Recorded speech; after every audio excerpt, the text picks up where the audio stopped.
Cheers. Cheers.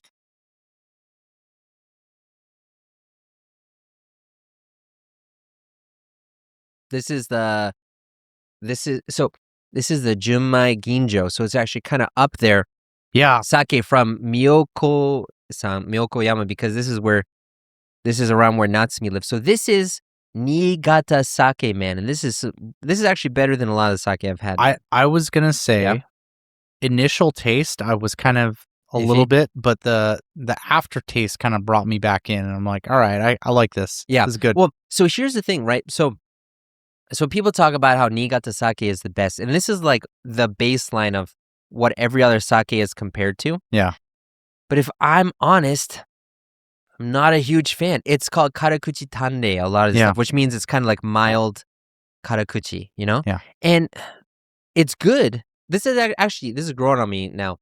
I like right? this one. It's like the more you kind of sip it, but I have like, to be careful, dude, because we're going to finish, at the rate we're drinking, we're going to finish one of these in like 5 minutes. Yeah. Yeah.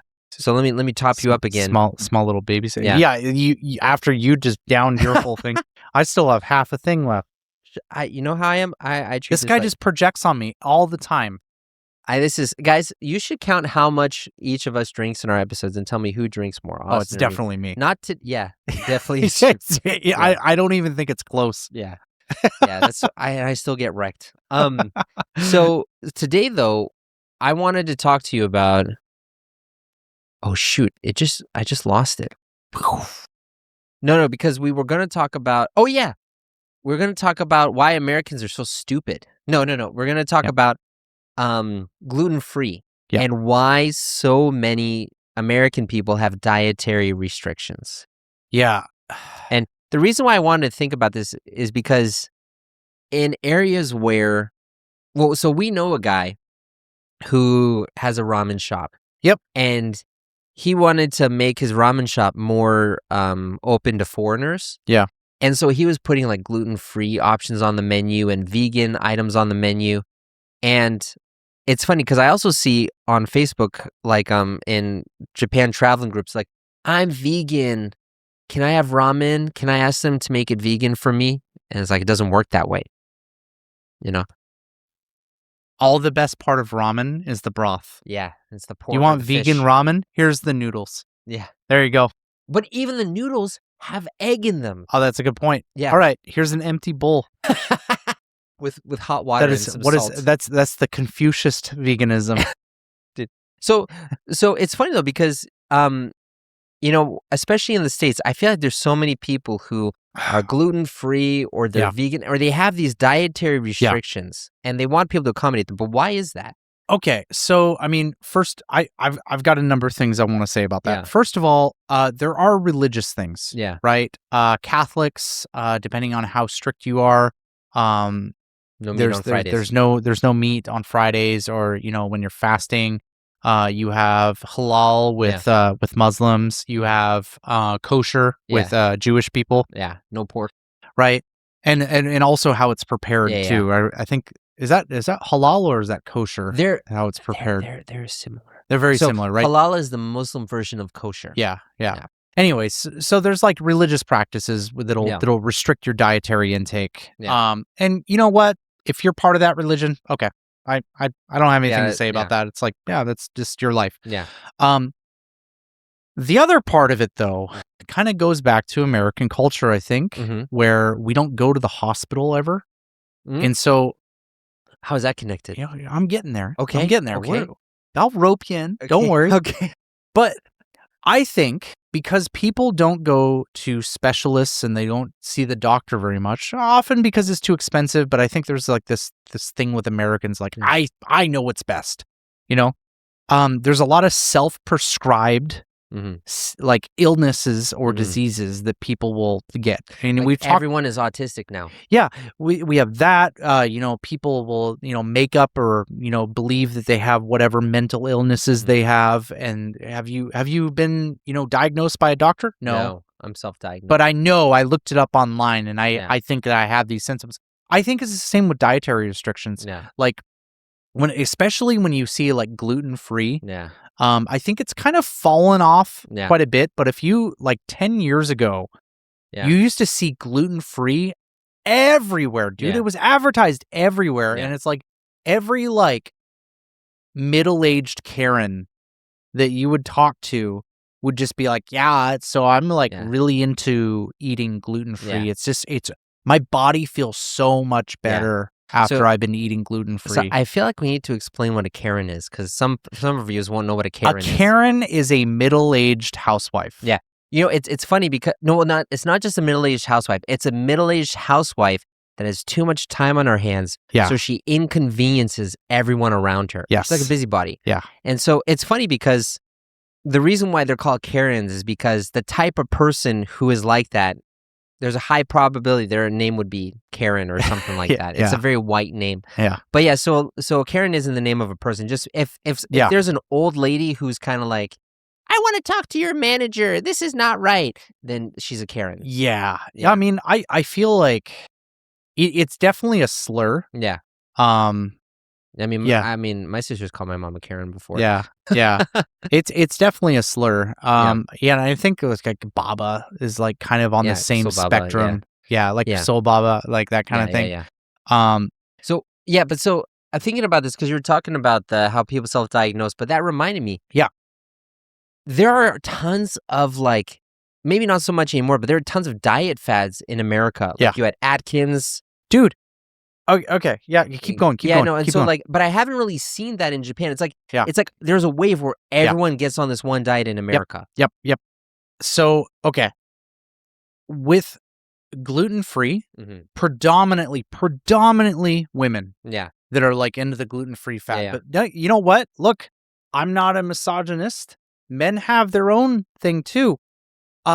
Men are once again, it's kind of fallen off, but like again, like 10 years ago, this like paleo diet or like the caveman diet really kicked in. Yeah. And like paleo. you see it also with the like keto diet. Yeah. But keto is kind of like both genders kind of participating. Yeah. But like there was this like caveman diet that was like really like popping up with like men, and it was like, you're just eating all this protein, bro, and like meat is all you need, and it's like just cook chicken all day, and you know, that's all you need. You don't need anything else, just baked chicken. Yeah. Well, the idea of the paleo diet was to like eat like a caveman, which means no grains or no processed foods. And so you eat basically meat and vegetables. That's all you do. Yeah. And I mean, that sounds healthy. I mean, kind of. Yeah. But nowadays, what's the newest diet that's coming out is the carnivore diet, which is where you eat only meat. Yes. Eat only meat, and ideally only steak. Yeah. Like imagine you eat steak 3 times a day. That can't be healthy. Well, I know. And then people say, look at me. I am so healthy. Yeah. I'm thinking, what about in 15, 20 years, you know? But yeah. And I think the main thing, it's like, you're healthy because like steak is like not that fatty. I mean, depending on the kind of steak you get. But like if you're getting just like a regular cut of steak, there's not that much fat into it. So it's like, you're going to lose a lot of weight if you're only eating that. Yeah. But you know, your body can't just survive off steak. Like you need all these other vitamins. Yeah. Like, although So the interesting thing though for me is I feel like talking about going back to gluten-free and going back to like veganism and all these things, not necessarily the religious based ones like you talked about, but when someone says I'm on the carnivore diet or I'm vegan, you just roll your eyes. You're like, all right. Virtue signaling. It's like the person's trying to say, I am a good person. Yeah.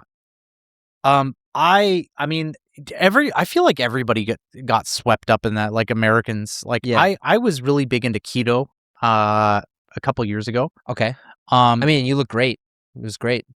Oh, when I was doing it? Yeah. I was actually doing keto when we first started. Okay. Yeah. Right. And I was into working out and eating healthy, and now I'm a fat slob.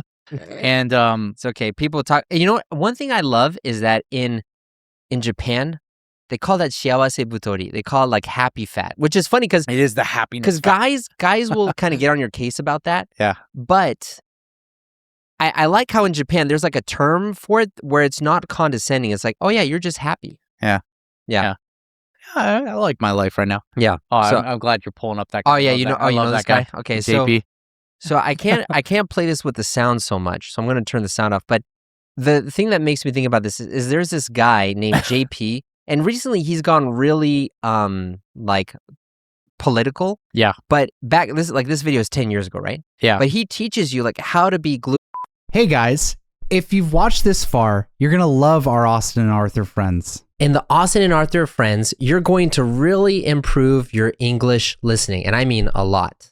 As a friend of ours, you will get each episode ahead of time with no ads, so you can watch before anyone else.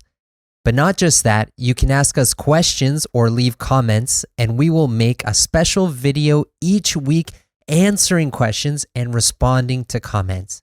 These videos will not be released publicly. They are for friends, members only. It's a great way for you to ask our opinions directly and for us to respond directly.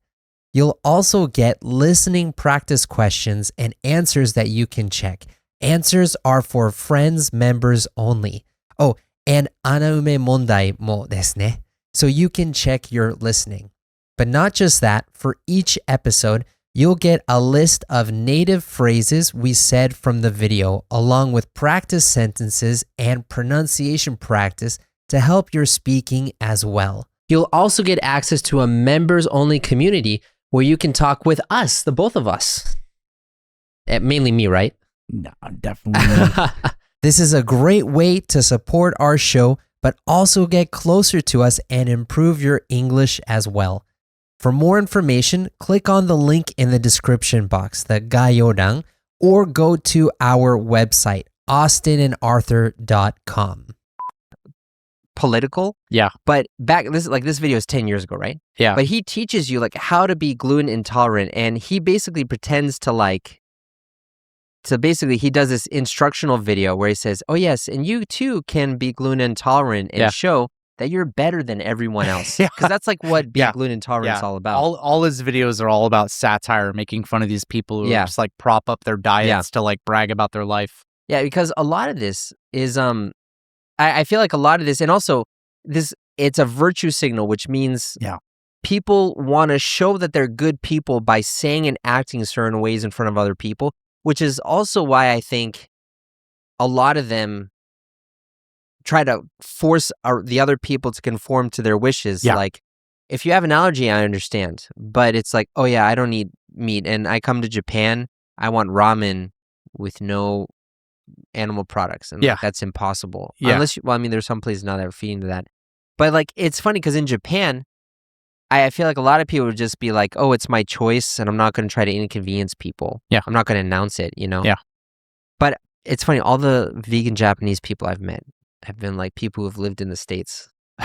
That's funny. No, you're 100% right. Like, when it comes to having these kind of self-diagnosed dietary restrictions, there's the stereotype person of you don't have a vegan menu. Like that kind of, it's kind of this like venom that's being like shot out at the restaurant owner. One thing, sorry, I'm just trying to, so keep on talking, because I also realized that we have some questions from our audience about this, so I wanted to bring that up too. Oh, great. Yeah. So the thing that I'm kind of curious about is if this is an America only thing. And it's funny because I feel like in the States, it feels like it is. Yeah, it is, and in Japan it's not as much. But I'm thinking of like Europe also. Well, like, so I think Europe's changing a bit. You think so? Yeah, I think Europe's changing a bit. But what's interesting, and I actually found this out recently, is that for the vast majority of Japan's history, they've been Buddhist, and so people didn't eat meat; they were vegetarians. And what ended up happening was when during the Meiji period, when Westerners came in and they started eating meat like gyudon, you had a bunch of people saying like, this is going to lead to the moral corruption of Japan, eating beef. This is wrong. And it's like you had those people who were like complaining about everything, right? Yeah. But You know, it kind of reminds me though of like in the States too, not in the States, but in Europe. You know, in England, people used to eat with knives Yeah. and no forks. They didn't have forks. They'd have a knife, and then they have like a pick that was like a metal awl kind of thing that you could stab the meat with and pick it up, right? Oh, really? I didn't know that. Yeah, so forks were invented to eat pasta, spaghetti. And That actually, makes sense. there was this, I forget when this was probably in the 1500s, but there was this Greek princess who got married to the king of England or something, and she brought her fork and had pasta, and the court was looking at this like, oh my gosh, what is this tool? And the preachers at that time in England were like, forks are effeminate. They're going to make all of Europe effeminate. We need to fight against them. We got to get God's manly. They're turning the Englishmen gay. basically. You got Yeah. You got like freaking British Alex Jones in the 1400s. Yeah, they're turning the forks are turning the Englishmen gay. And so they're the devil. Oh yeah, sorry, I forgot. So we switched things up so that we're actually going to do a question and answer video after this with our great members. So okay. we'll pull this up later. Okay, but yeah, so like, you know, it's funny because have you ever like? So I know in Japan they have like customer harassment. Yeah. Things where like some customers really rail on the employees and like really beat them down. But I hate that, man. Yeah. I've seen it. I'm not going to say frequently, but more times than I would like to. But I feel like I see that a lot more in America. Like, I think it's tolerated. Yeah. I think it's tolerated more in America. But I think fight back more. I think it's changed a lot recently. And I agree that I think people fight back more. I think like 10 to 15 years ago, like when Yelp became a big thing. And like Yelp is like the Taberogo of America. Yeah. Right? And like these online like food critics, which when I say food critics, they're actually just random they're self-appointed people who think that they're bigger. And South Park did a really funny episode about them. But anyways, these people would come to these restaurants, and I feel like the staff felt like obligated, like we really need to like just cater to these people or else we'll get bad reviews. Yeah. Right. And I think to an extent, Japan does the same thing because there's the whole omotenashi culture where it's like, I'm not going to put my personal beliefs and opinions in my work. I'm going to serve you even if you're a piece of shit. Right? Yeah. Right? Yeah. And, you know, it's funny because I feel like if you look at places like Europe, it's like the complete opposite. Yeah. Like you see clips online of like European chefs in like Italy, France, or, you know, whatever culinary area in Europe. They're all great. But it's like, you know, some like it'll be like a simple matter. Like they'll go to a steak restaurant and somebody's like, I want a well done steak, and the chef will be like, get the fuck out of my restaurant. Just say no. Just say no. Like, get out. I never want to see your face again. Yeah. It's funny because that kind of really does bring it back to America, where I feel like in America everything is very you centric. And which I think is actually great because you have all this customization. Like I remember telling you when I was in the States a couple months back. And I remember going in the grocery store, and I don't know why it hit me this time, but there's so much cereal. There's like 10 kinds of every kind of cereal. There is a lot. I know, but there's a lot. It's because it's all kind of customized to specific needs, you know? Yeah. Which is actually quite cool. But when you go to a restaurant, you can ask for substitutions. You can ask for them to whip up something for you, especially. Whereas like in Japan and in Europe, there are kind of expectations about how things are done, and you cannot go outside of that. Yeah, you're bringing up a point that is very similar to what I wanted to say. So I want to add to that. Yeah. Because I think the mentality of how Americans view food is completely different from Japan. I think Japan's very similar in Europe, where especially with a restaurant, not so much with a grocery store, but with a restaurant, you're going there for an experience, and you're there to experience art. Yeah. Like if you really boil it down, when you go to a restaurant, like obviously going to like, Jonathan's or something, you're not thinking that. But like when you go to like an actual like washoku restaurant, yeah. right? Like a high class one, yeah. Yeah, right. You're going there for the experience. You're going there for like the artistic, For the theater too. yeah. And it's like there's a lot of care and like really precision with this food, right? Yeah. And so if you go to American restaurants and even really high-end American restaurants, everything's about choice. Yeah. And you'll know you're at a really, really classy American restaurant if you have tons of options that you can do. Like I'll give you a really good example. We went to a steak restaurant. When was that? Back in September? Yeah. Yeah. So you and I went to a New York steak restaurant In Ebisu. Yeah. But it was an American restaurant. Like the whole emphasis on American.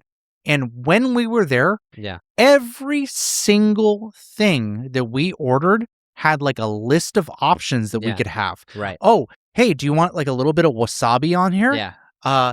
Okay, well, here's these like 5 different types of wine you can have, and you can change up your wine. You can have like a glass of this, and then, when you switch to the other like flavor of steak, you can have this with it. Yeah. You can pair your wine up with dessert. It's like there's all these little like options and little tweaks you can do with your dinner. And I think that's like really important to Americans. Yeah. Well, also, it's funny that you mentioned that because a lot of the really good sushi restaurants in America, like the high-class sushi restaurants, you kind of know, like you're seen as someone who's in the know, like you know the situation. If you order omakase, omakase or whatever you call it, like omakase, right? Yeah. Which is like, I'm not going to order, I'm going to leave it up to the chef. This is the Japanese way to do this, omakase, Yeah. And like, that's like, I mean, so if you go to a famous chef's restaurant, like he might decide the menu, but if you just go to a really good high-class restaurant, you will have that customization, and it's expected that you'll know what to do. Yeah. It's funny, I told you recently, with my boys are getting older, we're playing video games more. Yeah. And my kids love The Legend of Zelda, right? Okay. And the thing is that The Legend of Zelda is huge in the States and in Europe. And it's respected in Japan, but it's not that popular. Dragon Quest in Japan is much more popular.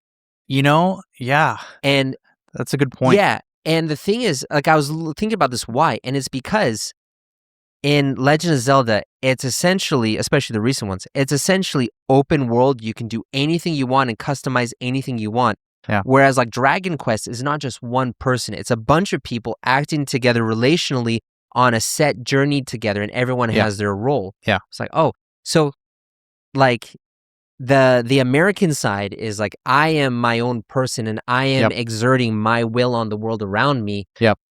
Change your ramen to vegan. Yeah, exactly, right? Yeah, dude. But so like some, we also have some Americans coming here, and I'm sure that there's coming to our channel, and there are some Americans who are like vegan or gluten-free and stuff, and we're neither of that. No. But and I judge them for it. Yeah. So like for those people that when they're That's a lie.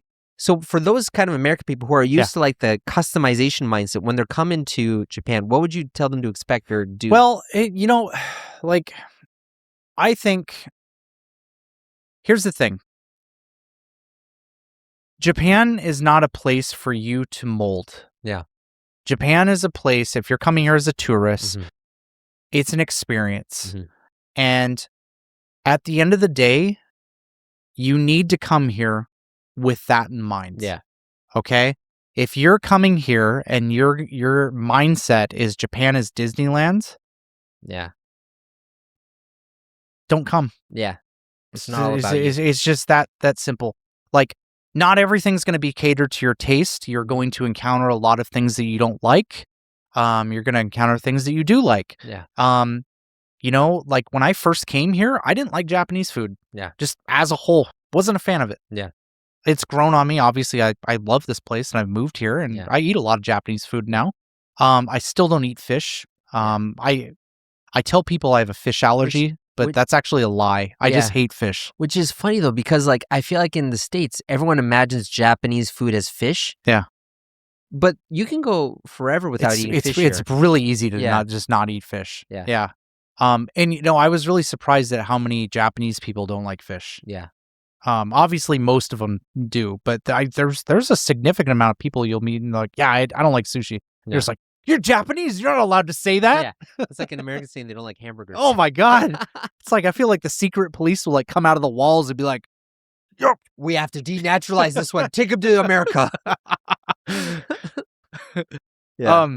But yeah, it's so I don't know. Like, I think the reality is like you can't come here and kind of put American values and ideas when it comes to food into Japanese food. You're just it's gonna suck. Yeah, you're not gonna have a good time, and you're gonna frustrate people around you. So yeah. I mean, I would say the same thing too. Is like, I feel like it goes back. We talk about this a lot. The morality, the religion in America is like very Christian. It's very much, this is like the ideal world, and God is conforming the world in this way, and we need to conform our world in this way. When you see something wrong, you say something, right? Yeah. But the thing is that just because you believe it's wrong, doesn't necessarily mean it is wrong. Yeah. It's just different.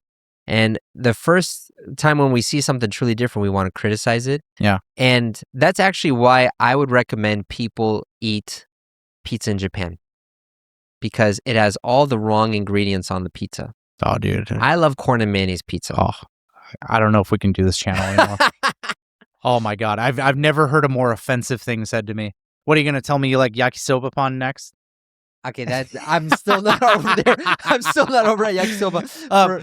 You guys need to watch that episode if you haven't seen that. I have never seen more hate like geared towards me. Like, Austin doesn't know what he's talking about. This is a cherished thing. But this is good. I'm like, yeah, for you, not for me. Yeah. So I kind of want to flip this a little bit, because we do have a predominantly Japanese audience, and when it comes to going to America, one of the things that I often see when I bring people from Japan to America is them not customizing their food. Yeah. Right.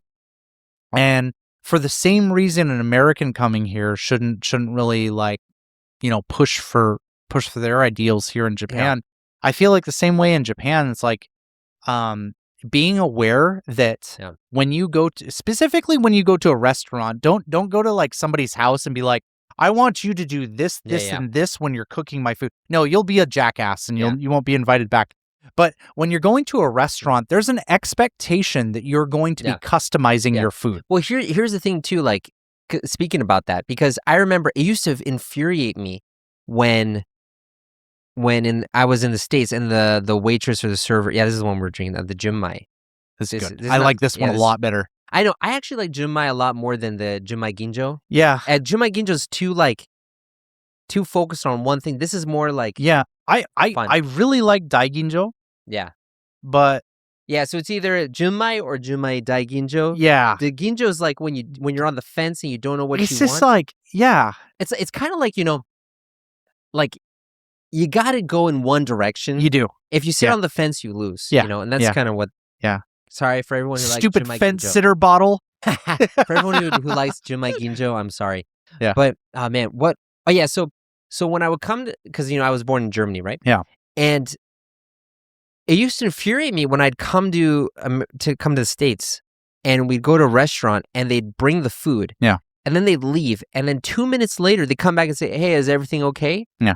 I'm like, "Of course it was. I would have said if it wasn't the second you came here. Like, what's the deal?" But the thing that they're doing is, now that you've tasted the food, you're seeing if there is a problem or if you need to change anything. Yep. Hey, can I get a little bit of sauce? Yeah.